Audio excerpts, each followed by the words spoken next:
So this book here has keys, it has hob sheets for billing and such, and it also has a card if you guys need to refill at any gas pump or wherever. If we're on the field here, we use MoGas, car gas, premium 91. It says right here the accepted fuel grades. So the engine likes the MoGas better than the avgas. It tends to perform much better. It doesn't get as much carbon buildup, and it just doesn't get as clogged. So it prefers to have the MoGas. However, it performs well with the avgas as well. It just requires more maintenance essentially. So tossing in avgas is no big deal. You can find that at any airport that has a fuel pump. So wherever you guys are stopping, just make sure it has avgas and you guys can fill it up with avgas. Almost 20 gallons on each side, which is great. The only drawback of it being light sport is we're limited on that, the weight. So likely with 2 people, although you're a little bit of a lighter person, you won't be able to fill it full tanks and be under that 1320. So just be aware of that. Filling it up full and tossing a bunch of baggage in and hopping in will get you over top of that weight. You guys can see that when you practice the weight balance. So just be aware of that.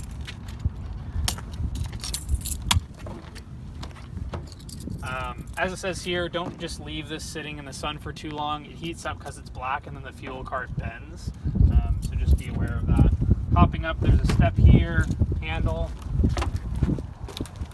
Quick note about hopping up, you guys can't board at the same time. It has a weight to CG ratio a little bit far back, so it tends to tip back if you both are loading at the same time. So just be aware of that. Keys, round key is for the canopy. This little square key is the master key. There's a screwdriver on here, and then this is for the fuel tank, the larger square. Okay.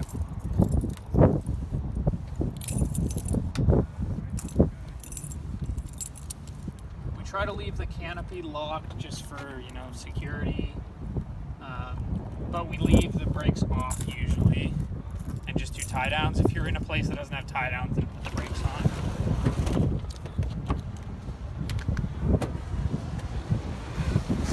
And then try to use this as well if you're going to leave the aircraft for a while. It protects the avionics screens, keeps them nice and new. We usually secure the stick with the seatbelt here, if you can see that. You basically just pull the stick back and then wrap the seatbelt. That secures the flight control so that wind doesn't flap them around and stuff. So when we're pre-flighting, it's a good idea to release that guy. In here there's a checklist. This checklist has normal procedures, abnormal procedures, and emergency procedures in it, so everything's included in this one checklist. If one of you guys want to follow along, there's the pre-flight checklist there. The first thing I like to do is go ahead and turn the power on, and we'll need the EFIS backup. EFIS controls these screens, so the EFIS backup is on a separate circuit than these other ones. So your EFIS 1 and 2 will control turning on these screens, and then the EFIS backup is kind of like an extra just in case something fails in that circuit. On this screen is everything that we need to know. Down here has the fuel. So it says we have about 8 and 7. 8 on this side, 7 on that side. Whenever I note which one has higher fuel, I just select that tank. The fuel selector is one or the other. It doesn't siphon from both, so it's very important to be aware of which tank we're using and which tank has more fuel. Additionally, we're going to switch the fuel tanks every hour. And then I also switch the fuel tanks before takeoff, every time I take off. Right, every time I take off, I say, okay, fullest tank, so select fullest tank. Okay? So that's important for this specific aircraft. Flap control is these buttons here, these green buttons. Top is up, 1 notch, 2 notch, and down. So watch yourself here, I'm going to put the flaps down. It's all electronically controlled, so we don't have a manual control of the flaps. If they do fail, then we have to land without flaps, which we'll go over. Additionally, while I'm in here, I go ahead and I turn all the lights on. These bottom landing light, taxi light, strobe, and nav. After all that stuff is on and I've checked my fuel, I turn the EFIS backup off because I don't need that anymore. And then I disembark the aircraft. Now I do a walk around and check lights. There's strobe. There's strobe and nav. Landing taxi.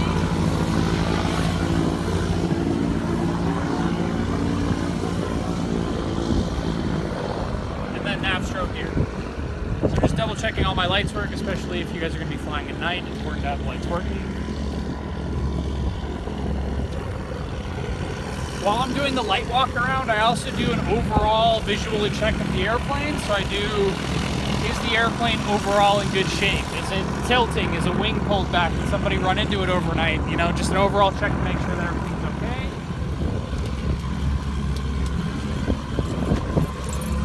All right, when I hop back up the second time, everything goes off. If I'm gonna be extended periods away from the aircraft, I want all my switches off. I don't want to drain the battery. In the center console, there's a fuel cup and sometimes a screwdriver, but there's also a screwdriver on this key set, so we don't need a screwdriver. So I make sure I grab all this. You'll need the key, screwdriver, and fuel cup for the rest of the pre-flight.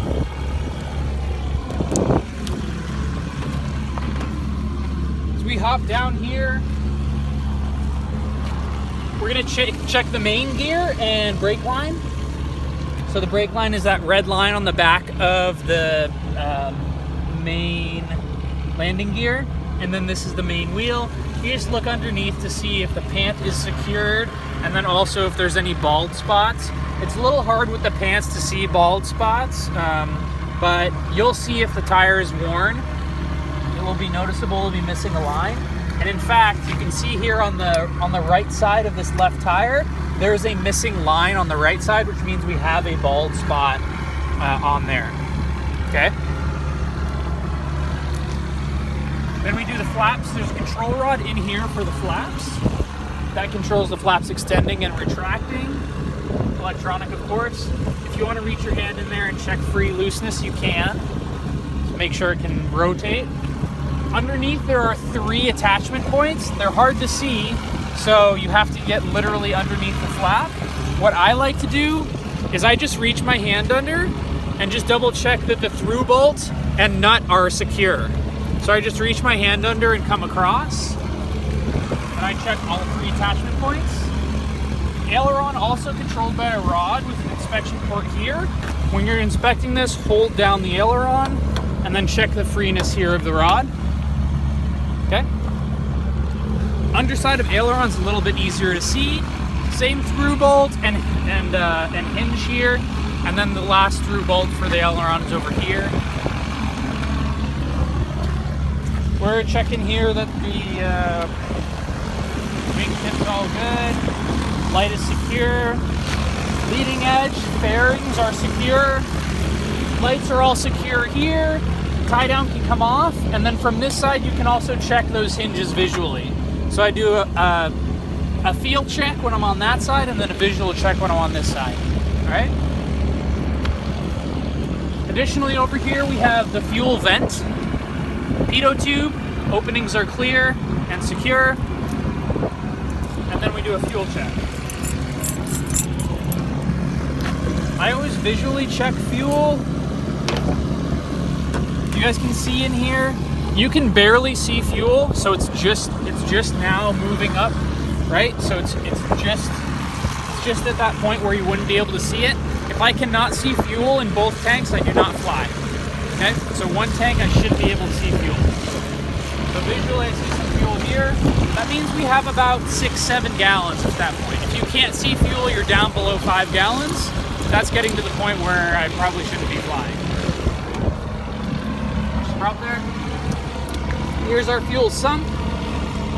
You can get a sample of fuel here. Looks clean, no water. Water will sink to the bottom. The fuel is lighter. So if you see some sort of defined line or bubbles or something weird, then there's water in there. No water, no dirt here. If it's clean, and this is car gas, it's clear, right? So you'll either see clear gas here, or you'll see blue, the light blue avgas that you're used to. If it's clean and the correct type of fuel, you can go ahead and pour the fuel back in the tank. That's okay. If it's not clear and there's dirt or water or something, then pour it out. Don't pour it back in the tank. We just took it out, right? On this side, we check pilot side vent. So this goes into the cabin and allows air to flow through. Here also there's an outside air temp probe. So you just double check that probe is in there and secure. On the cowl, you can check that these screws are vertically oriented. So all the screws running vertically are vertical, and all the screws running horizontally are horizontal. All right. You can also check the parachute housing cover here. This is the left side parachute housing. And then we're going to check inside the cowl here. These Zeus fasteners, if they're vertical, they're loose. If they're horizontal, they're tight. And then obviously these are the opposite, right? Vertical tight, horizontal loose. It's only a quarter turn to secure or release them. On this side, we have all of our electronics. So this fuse box and a voltage regulator here and all sorts of different wiring. What we're checking here is there aren't any broken, burned, frayed, stuff that looks bad with the wiring. So we care about the wiring mostly on this side. We also check down near the exhaust. You can see there's some wetness there because there was recently a leak. So we're checking there to see if there's a new leak that we're not aware of, right? So if it had previously been dry and is now wet, then you know there's a leak somewhere and tends to pool right there. Okay. So yeah, mostly electronics on this side. That can be closed and secured.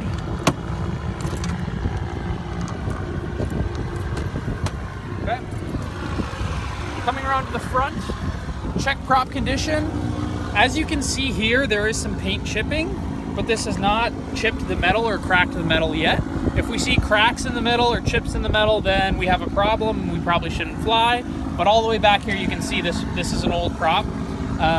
The paint is chipped and scratched and all sorts of stuff. Structurally, that's okay, it's just paint, right? But if we have some sort of structural deficiency here with a crack or a chip, then we would need to reevaluate. Spinner condition, it's secure and it's on. It's all good there. As we come down, we check these vents to see that there's nothing clogging them. Oil cooler and water cooler, separate coolers, so these are radiators for them. We check that nothing's broken in the radiator, nothing's clogged.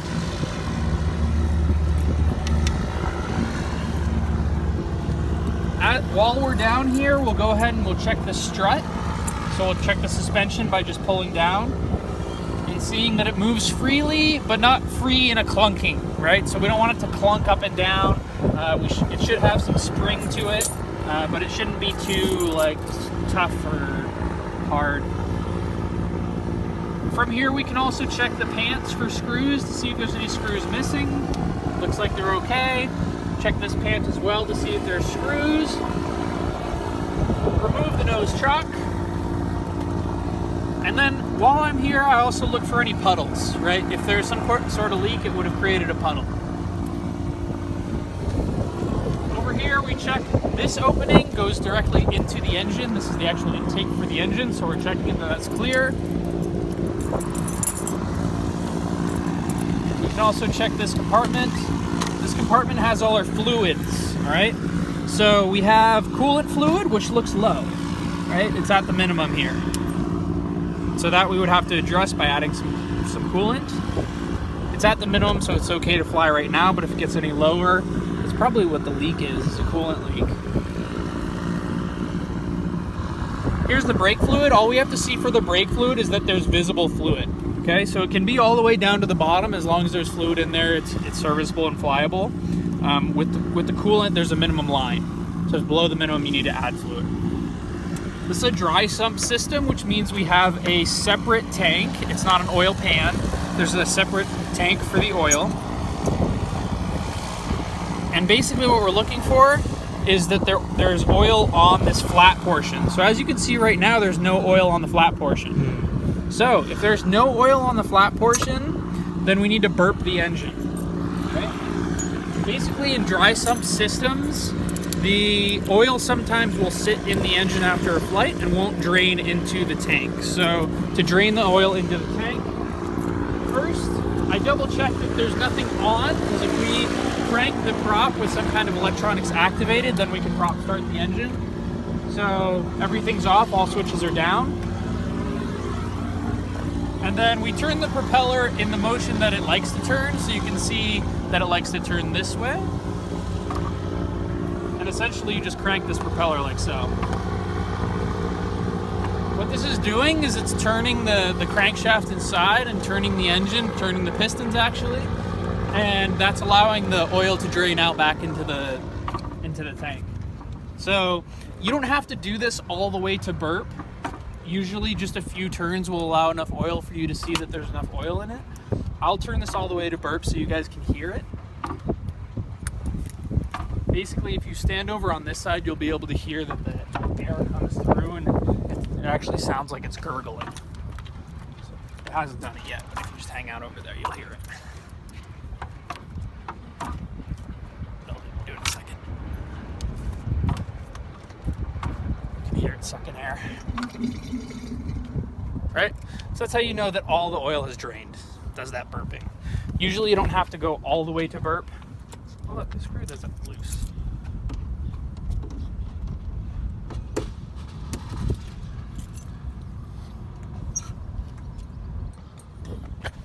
And you can see now it's far up on the flat part, right? So we have plenty of oil. Make sure that this guy's in. Another thing you can check on this side, if you guys look in here, there's some orange stripes. Those orange stripes are torque stripes for the throttle, okay? So if those are broken, that means the throttle cable is loose, right? The screws have become loose, it's broken those torque stripes, and then you're gonna have an issue with the throttle cable, right? And the throttle cable is this guy right here. That whole throttle assembly. Basically how this works is air comes into this little air box here that has a filter inside, and then the throttle will open or close that air source and then allow more air into the system, and then the fuel injectors spray some fuel in there, and that's how it mixes in the cylinder. And this is an oil filter here. Okay?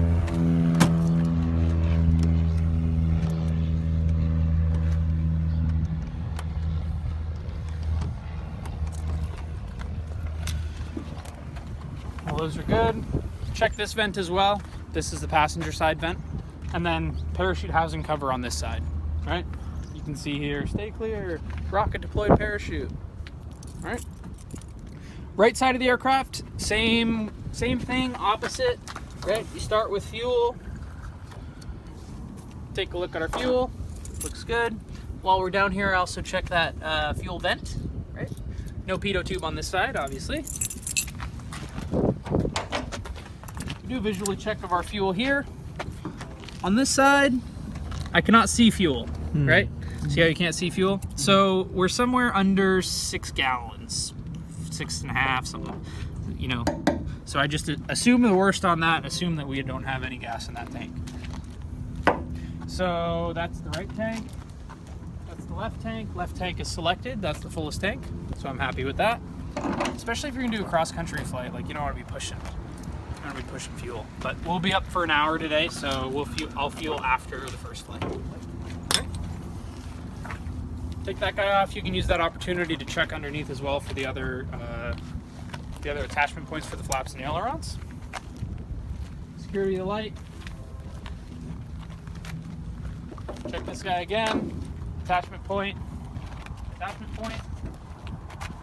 and then the 3 on the flap. 1, 2, 3. Okay. Do a fuselage condition check. All fairings look secure, rivets are in place. Radio antenna is secure.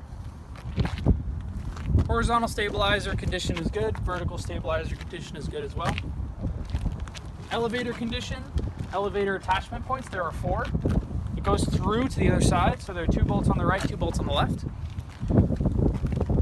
Rudder has 3 attachment points, 1 on the top. You can visually see it if you lean yourself over, a middle, and then a bottom. As we come to the bottom, we can look for this attachment point. You'll have to actually get under the aircraft like I am here. And then while I'm here, I also move the elevator to see the rod and attachment point for the elevator through this inspection hole. So the hole has a through bolt as well, and you can see it by moving the elevator, and then you can check the rod condition as well. It's not broken or loose or something's weird about it, right? While I'm down here, I also check the rudder cables. They shouldn't be loose or too tight. You can check rudder play. It's a pretty stiff rudder, so don't be surprised that it takes a little bit to push it around. Other attachment points to the elevator on the left side. On this side, I crouch down and check the cotter pin on the trim tab. We have only trim tab on the one side. And then I also double check to see if it's neutralized, because when we sit in the cockpit, we'll have to neutralize the trim tab. But it looks pretty neutral right now, so we don't have to worry about it when we hop in. While I'm down here, you can also check the bottom condition of the elevator and horizontal stabilizer on both sides. Empennage condition, vertical horizontal stabilizer condition. You can see here there was some kind of repair. And fuselage condition on the left side. Cool. Questions? Nope. Who's flying first? Me. Okay. You're flying first. Yeah.